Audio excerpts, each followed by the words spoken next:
My name is Diana Rigo. I am a nurse practitioner at UCSF. I work in colorectal surgery, and I'm here to talk to you today about some general abdominal surgery post-op recovery tips. Whether you have inflammatory bowel disease, IBS, diverticulitis, cancer, these sort of are across the board.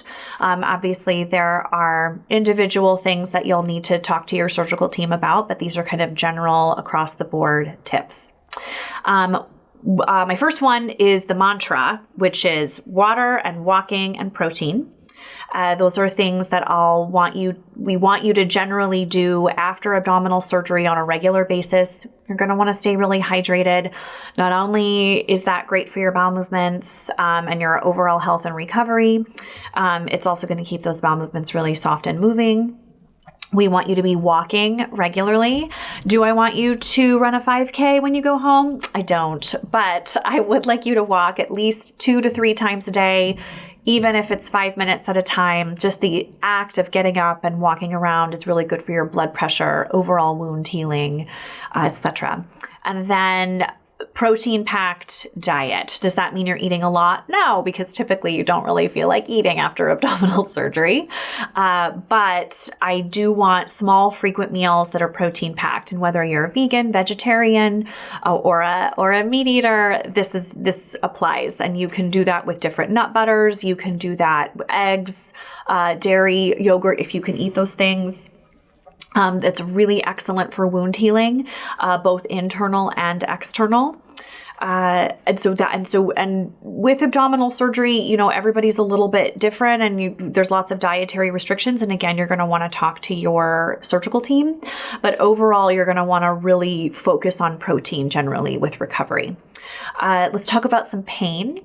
So with post-operative pain, there's lots of different medications out there, and that will be an individual thing for you and to talk to about with your team.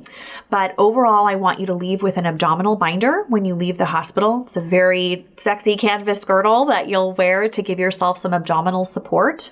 And whether you have an ostomy or not, I do want people to use the abdominal binder. It's excellent for core support. We use our core for everything, including getting up and getting down, getting out of bed, sitting in a chair. And it's really going to give your abdomen some extra support since it's usually got those incisions. And the other thing I'll want you to have at home is a heating pad. And the reason for that is that it's all about giving your muscles a break, your core muscles a break. And the heating pad will just allow those muscles to relax and really help with that pain. And lastly, just call and message the team with questions, whether you do it via MyChart, whether you call the nurses line. We want to know about questions about diet, about questions about bowel movements. I really won't go into bowel movements with this discussion just because everybody is so different and the surgeries are very different. So just make sure you have a good idea of your expectations from your team, your surgical team, and nothing is too big or too small.